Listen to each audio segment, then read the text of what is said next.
Assalamualaikum warahmatullahi wabarakatuh. Alhamdulillah, alhamdulillahi rabbil alamin. Assalatu wassalamu ala asrafil anbiya'i wal mursalin Sayyidina wa maulana Muhammadin. Ashhadu an la ilaha illallah al malikul haqqul mubin wa ashhadu anna Muhammadan abduhu wa rasuluhu wa sadiqul wa'dal amin. Allahumma salli wa sallim wa barik wa karim azanul nabil karim ihdinil lazi min jalalika wa innal lazi min jamalika wa innahu min kitabika wa tahirin wal mujahidina amma ba'du ibadallah. Alhamdulillah bertemu lagi dengan saya Guru Mursyid Syekh Nur Muhammad Buya Irwan Maulana Al-Khalidi, tentunya dalam makom majelis zikir Ma'rifatullah dalam tayangan YouTube Buya Pasaman Timur, yang insya Allah selalu akan berbagi ilmu pengetahuan dan wawasan yang insya Allah mudah-mudahan bisa meningkatkan iman dan takwa kita kepada Allah. Para hadirin dan jamaah yang dirahmati Allah rahimakumullah, dalam waktu dan kesempatan yang kita muliakan ini, saya akan mengajak kita berpikir dan berwawasan tentang sebuah ayat, tentang sebuah kodrat yang sangat menentukan himpunan dari semua kodrat, yaitu tentang kerahasiaan dan makna hikmah dari maksud Asmaul Husna.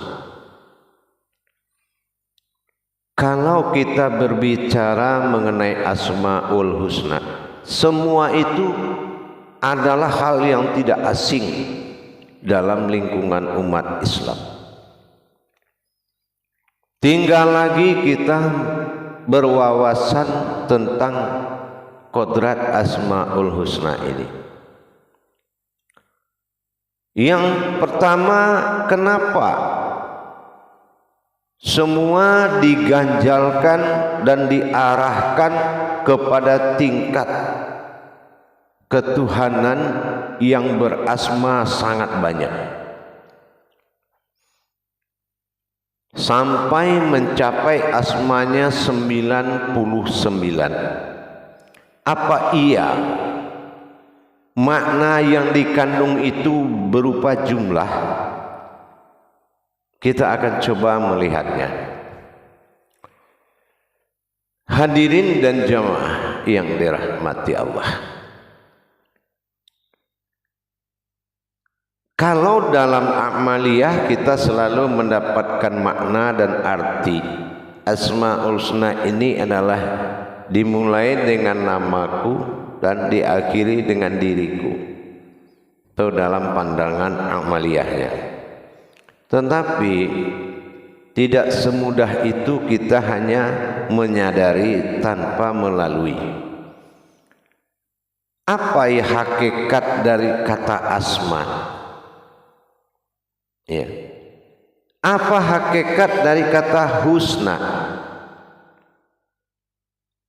Asma adalah sebuah kodrat bagi Allah dalam bentuk wujud. Apapun yang kita sebut dan dia memiliki sebuah nama, itu semuanya asma. Hal-hal yang bersifat dohir itu adalah asma. Penampakan yang zahir itu asma. Karena lawan dari asma ini adalah nasma. Nasma adalah sebuah nama yang tidak berkodrat, tidak ada nilai diri. Itu namanya nasma. Tapi kalau asma itu adalah salah satu kodrat yang memiliki sifat. Sifat yang dimaksud di sini adalah nilai kodrat hakikatnya. Jadi ini adalah sifat. Sifat ini adalah batin-batin Allah yang mewujud baik kepada tingkat alam, tingkat umat, tingkat makhluk, dan tingkat kodrat lainnya. Jadi sifat batin yang mewujud itu namanya asma. Tidak mungkin ada namanya kalau tidak ada wujud sifatnya.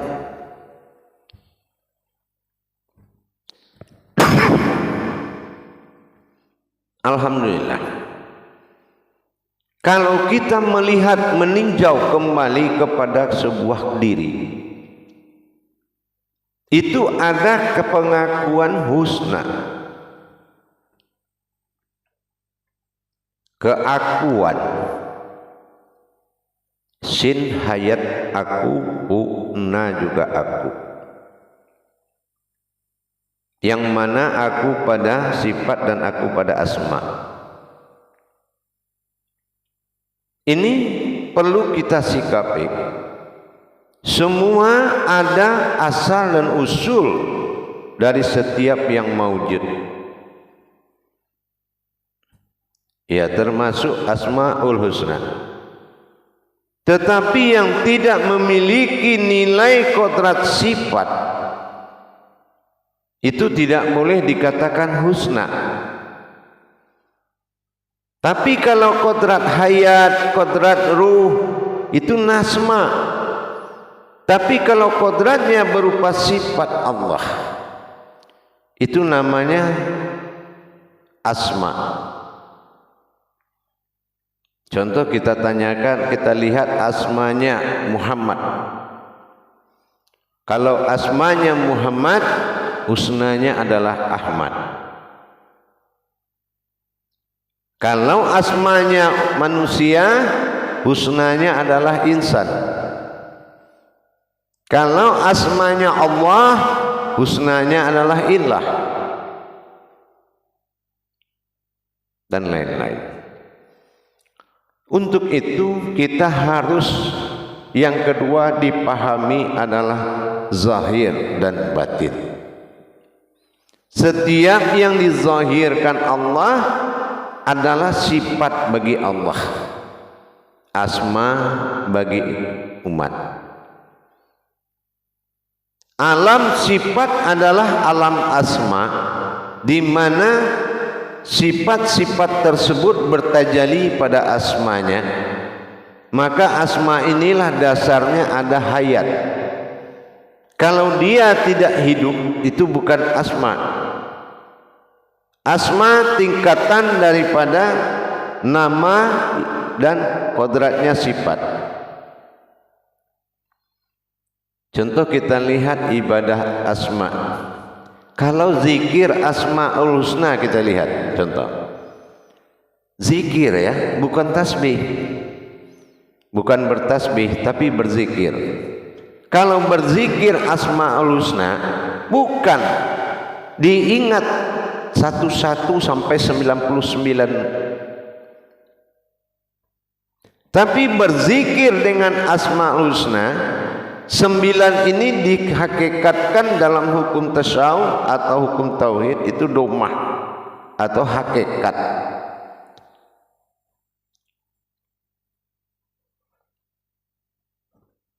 Alif kasrah domah u, nah domah 9. Itu namanya hakikat. Jadi kalau kita melihat 99 ini adalah hakikat. Kenapa diri?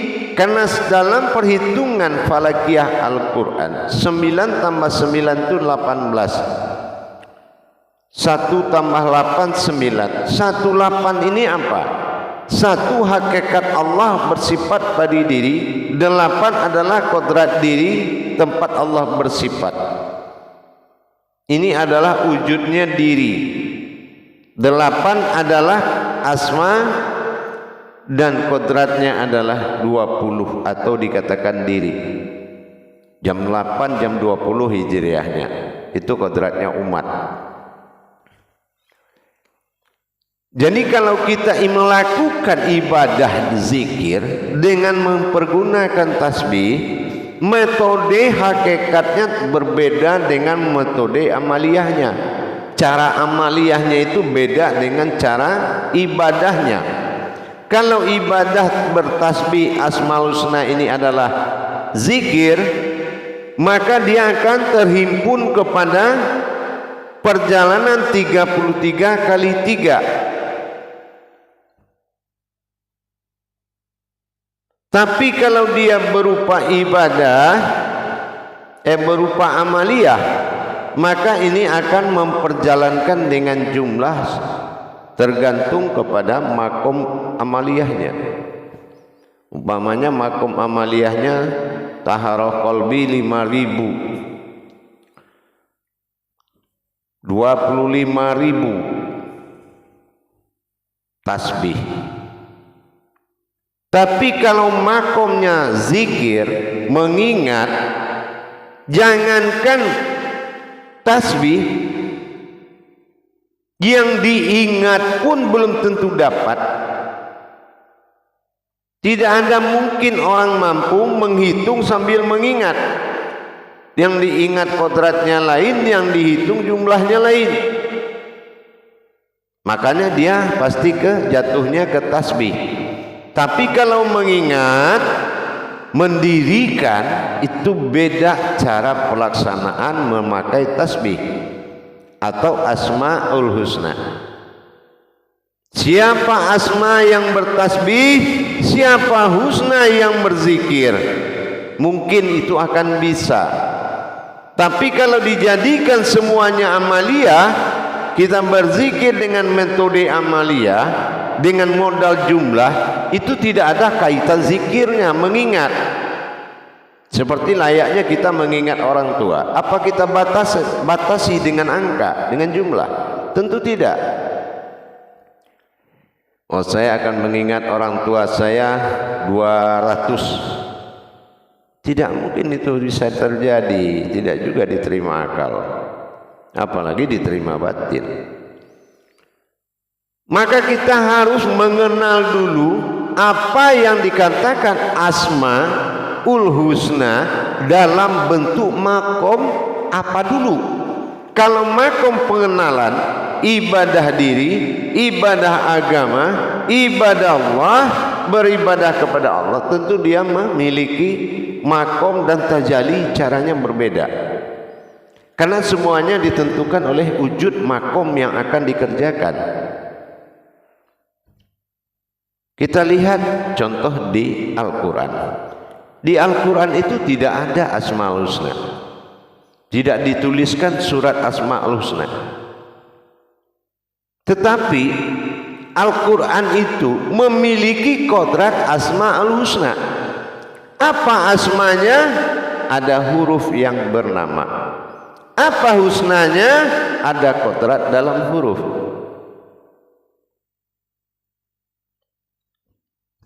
Makanya para jemaah sekalian, kalau kita lihat mempergunakan Asmaul Husna dari kodrat diri, itu beda caranya untuk melaksanakan dengan makom amaliyah dan ibadah. Jadi kalau kita cerita amal ibadah, maka asma ini akan jatuh kepada amaliyah dan ibadah akan jatuh kepada zikir, bertasbih dan berzikir. Sifat bertasbih sifat alam, sifat berzikir sifat umat. Ini sudah pasti berbeda. Nah, begitu juga kita perlihatkan kalau asmanya wujud batin itu sendiri, bagaimana kita mengatakan asma? Kita harus tahu namanya. Kalau dia tidak ada nama tapi dia mawujud, tapi hanya sebutan kodrat, apakah bisa dikatakan asma?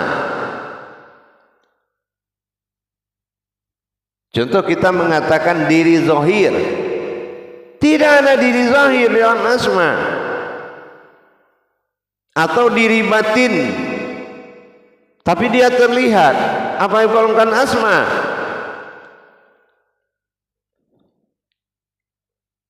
Nah, ini makanya peninjauan asma ini kodratnya adalah kodrat daripada asma alam. Makanya tidak bisa dikatakan dia ke kodrat ismi. Kalau kita mengkaji asmaul husna tidak di dalam kodrat ismi, tapi dalam kodrat asma, sifatnya yang maujud. Tapi yang wujud dengan wujud tidak bisa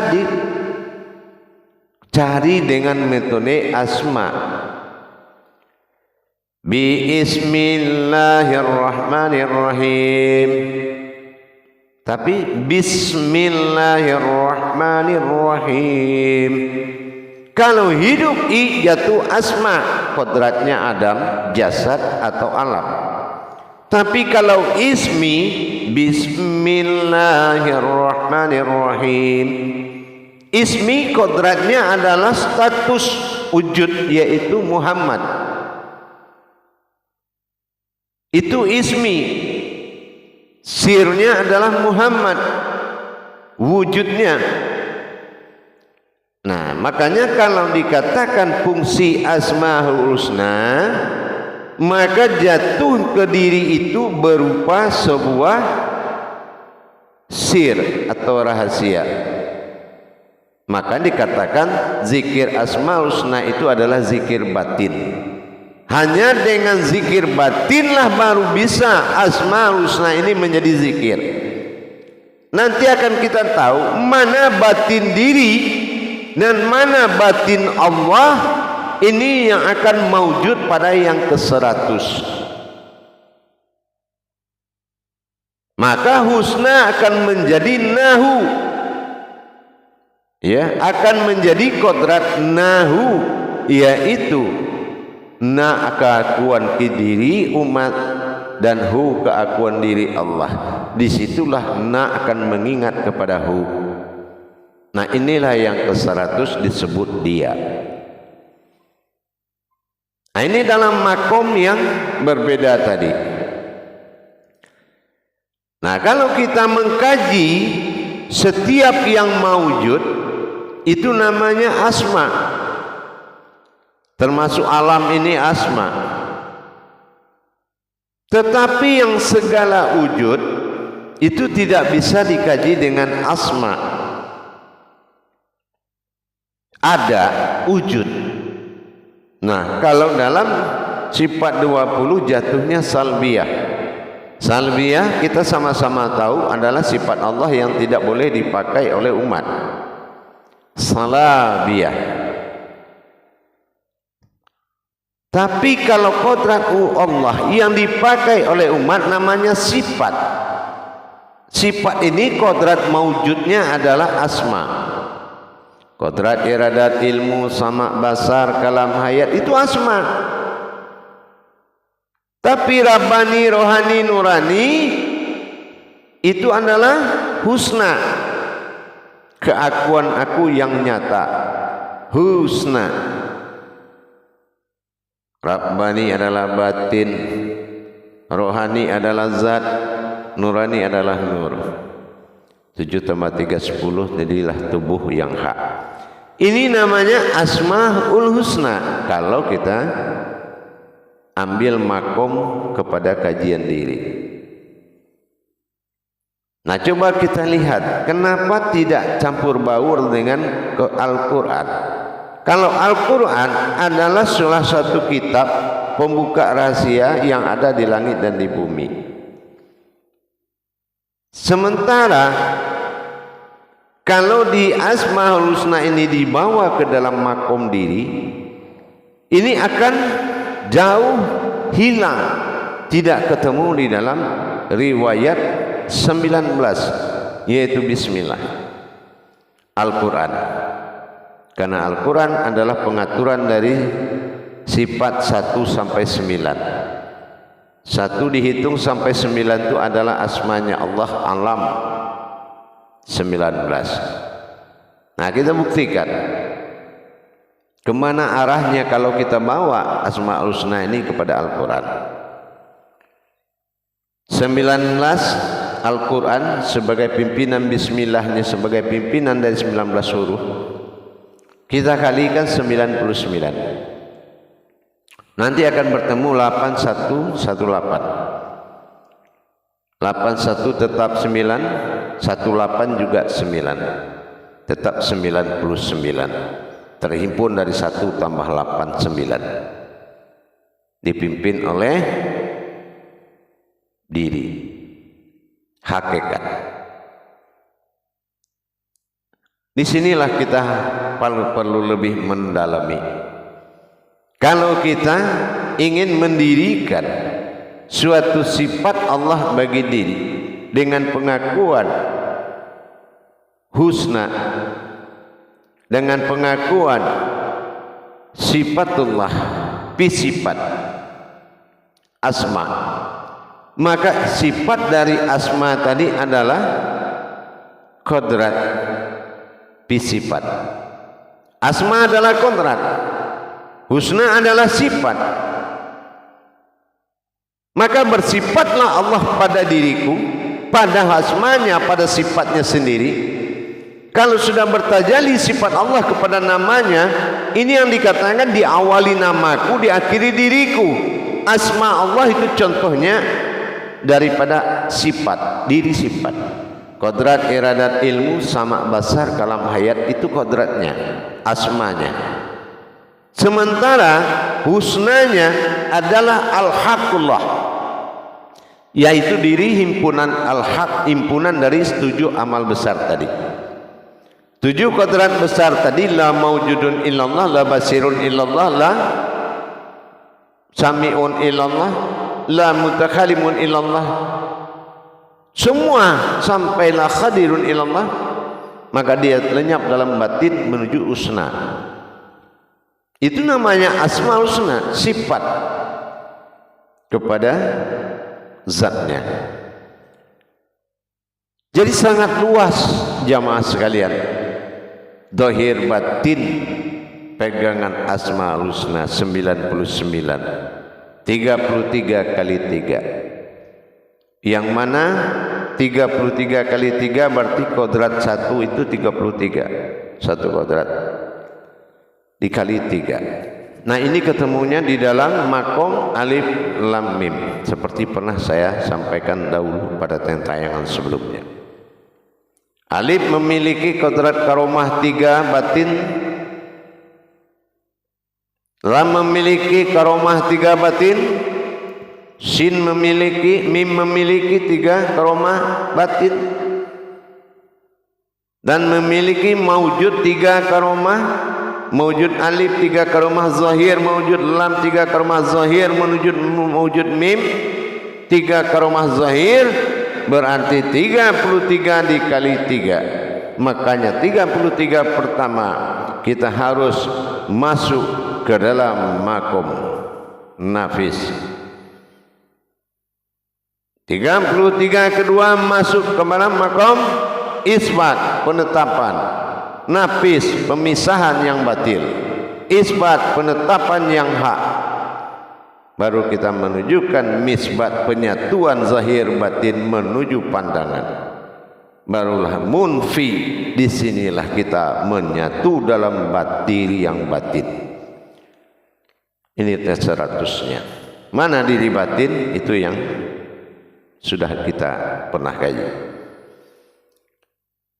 Jadi para hadirin dan jamaah sekalian, besar sangat kalau kita memahami dan ingin memahami wujud Asmaul Husna sebagai zahir dan batin. Bahkan dunia ini aja kita katakan asma, tapi husnanya di akhirat. Apa yang ada di dunia ini berasal dari akhirat terlebih dahulu. Itu husnanya. Jadi alhamdulillah luas harus kita menilai dan memaknai sebuah kalamullah.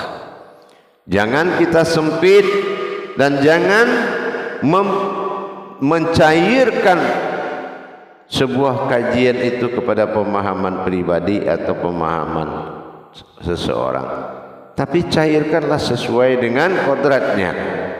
Maka ini adalah alatnya akan menjadikan yang berkodrat daripada diri kita sebagai manusia. Untuk itu jemaah mudah-mudahan bermanfaat dan sangat kita mengerti kehakikatan Allah dan kezahiran Allah. Bersifatnya Allah pada zatnya sendiri dengan asmaul husna itu menyatakan telah hidup zahir dan batinnya Allah dalam kodrat nahu atau husna. Insyaallah mudah-mudahan semakin kita tingkatkan pemahaman hakikat kita kepada Allah, semakin mudah dan semakin memudahkan pemahaman kita tentang tajalli Allah dalam diri kita. Ingat, perjalanan butuh iman. Kalau iman berbicara, maka kegelisahan akan datang oleh akal. Kenapa? Karena alam ibadah adalah alam iman. Ya ayyuhallazina amanu. Maka disitulah sebuah akal dan nafsu merasa gelisah karena bukan lagi makomnya dia. Tapi bersyukurlah dia gelisah daripada dia tenang, berarti kamu sudah takbur dan merasa mampu. Insyaallah mudah-mudahan jamaah dan para hadirin sekalian, kita saling asah, saling asuh dan saling menutupi kekurangan dan saling berbagi kelebihan, karena semuanya itu datang daripada Allah. Akhirul kalam wa billahi taufiq wal hidayah. Assalamualaikum warahmatullahi wabarakatuh.